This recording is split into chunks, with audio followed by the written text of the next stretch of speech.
Right, so Keir Starmer got absolutely demolished on Sky News, and honestly, watching a Prime Minister get torn apart on live telly never gets old, does it? Alex Burghart, the Tory frontbencher, came in swinging like he'd had 3 espressos in a vendetta, calling Labour's budget defence pure panic and absolute nonsense. And you know what? He might have a point, because when your Chancellor is being accused of lying to both the country and the markets, you're not exactly having a banner week, are you? Welcome back to UK Political Insight, where we dissect the chaos so you don't have to. If you're new here, smash that subscribe button because we're pumping out multiple videos daily to keep you ahead of the Westminster circus. Today's headline act? Sir Keir Starmer getting absolutely savaged over Rachel Reeves' budget that's gone down about as well as a lead balloon at a children's party. Let me paint you a picture. There's Starmer, presumably thinking he's going to have a nice little chat about Labour's economic vision, maybe throw in some focus-grouped soundbites about working families. Instead, Burghart comes storming in like a wrecking ball at a pottery convention. This is panic, he says. This is an attempt to regain his footing after his disastrous budget last week. And honestly, watching a Prime Minister get torn apart on live telly never gets old, does it? But here's where it gets properly spicy. Burghart didn't just stop at calling the budget disastrous. Oh no, he went full nuclear, claiming the whole thing had fallen apart over the weekend. That's right, not even a full week old, and apparently this budget's already got the structural integrity of a chocolate teapot in a sauna. He literally said there are accusations that the Chancellor lied to the country and lied to the markets. Now, in politics, getting accused of lying is basically Tuesday, but when it's about the actual numbers that underpin your entire economic strategy, that's a different kettle of fish entirely. So what's actually going on here? Why is everyone suddenly acting like Rachel Reeves just announced we're switching to monopoly money as legal tender? Well, buckle up, because this is where the story gets properly interesting. Cast your mind back to November 4th. Rachel Reeves is standing there at her pre-budget news conference talking about productivity. For those of you who switch off when economists start babbling, productivity is basically how much stuff the economy produces per hour worked. It's important, because if productivity goes down, it means we're all working harder to produce less, which is about as efficient as trying to fill a bathtub with a teaspoon when the plug's out. Reeves made a big song and dance about how productivity figures were dire, absolutely terrible, making her job impossibly difficult. She painted this picture of fiscal doom and gloom, suggesting she had basically no room to maneuver, that she was trapped between a rock and a hard place, with the economic equivalent of sticky tape and optimism to work with. Very dramatic, very woe is me. The kind of performance that would make a Greek tragedy look upbeat. But here's the kicker, and this is where things get absolutely delicious from a political drama perspective. What she conveniently forgot to mention, what somehow slipped her mind in all that doom-mongering, was that tax receipts were actually much better than expected. Not just a bit better, significantly better. Better enough to more than offset that reduction in productivity growth she was banging on about. Now, I don't know about you, but if I was telling you about my finances and I said, oh, it's terrible, I've got no money, everything's awful, and then you found out I just had a massive bonus that I didn't mention, you'd probably have some questions, wouldn't you? You might even use words like misleading, or, if you were feeling particularly spicy, something stronger. And that's exactly what's happened here. The Conservatives have basically stood up and said, hold on a minute, you were crying poverty while sitting on a pile of cash you didn't tell anyone about. It's like watching someone beg for lunch money while their wallet's literally bulging out of their back pocket. Reeves tried to defend herself, saying the OBR figures, that's the Office for Budget Responsibility for those playing at home, were clear that there was less fiscal space than there was, which is political speak for we had less money to play with. She insisted she'd been upfront about her decision-making. But here's the thing about being upfront. You actually have to put everything on the front, not just the bits that suit your narrative. The numbers tell a story, don't they? Reeves claimed she didn't have an extra 4 billion quid to play with. She said the OBR figures showed headroom had dropped from 9.9 billion in spring to 4.2 billion in autumn. That's a pretty significant drop, granted. But when you're simultaneously not mentioning that tax receipts have gone up substantially, It starts to look less like honest accounting and more like carefully curated crisis management. Enter Kemi, the Conservative leader, who's basically had enough of what she sees as financial smoke and mirrors.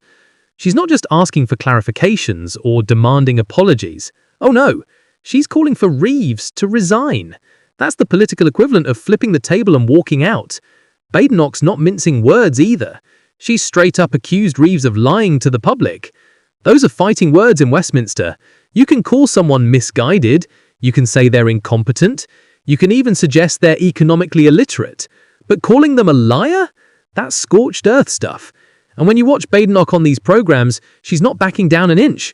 Even when Reeves went on BBC One's Sunday with Laura Kuenssberg and said she didn't accept she'd been misleading, Badenoch basically said, "Yeah, well, I don't accept your denial." It's political deadlock at its finest. And somewhere in the middle is the truth, probably crying in a corner wondering why nobody cares about it anymore. The Conservative argument here is pretty straightforward, and I'll be honest, it's got legs. They're saying Reeves deliberately painted an overly pessimistic picture of public finances to create a smokescreen, a justification for whacking up taxes. Because if you can convince people the situation is absolutely dire, catastrophically terrible, then suddenly those tax rises don't look like choices, they look like inevitable necessities. It's politics 101, really. Create a crisis, position yourself as the only one brave enough to make the tough decisions, and hope everyone forgets to check you're working. And this is where we circle back to that absolute car crash on Sky News. Because when Burghart is standing there calling this pure panic, he's not just throwing shade for fun. Well, maybe a bit for fun, it is politics after all. But he's highlighting what looks like a government that's lost control of its own narrative within days of its flagship budget announcement. Think about it. You spend months, probably longer, preparing your budget. You coordinate your messaging, you brief your MPs, you get all your ducks in a row. Then you deliver it, and within a week, it's all falling apart like a soggy biscuit in hot tea. That's not just bad luck. That's either catastrophic incompetence or evidence that the foundations were dodgy to begin with. And here's why this matters beyond just the Westminster bubble entertainment value. Budgets aren't just theoretical exercises. They affect real people's real lives. Tax rises hit wallets. Spending decisions determine services. When a government gets caught, or at least appears to get caught, misleading people about the numbers behind these decisions, it erodes trust. And trust in politics is already running on fumes as it is. The markets don't like uncertainty either.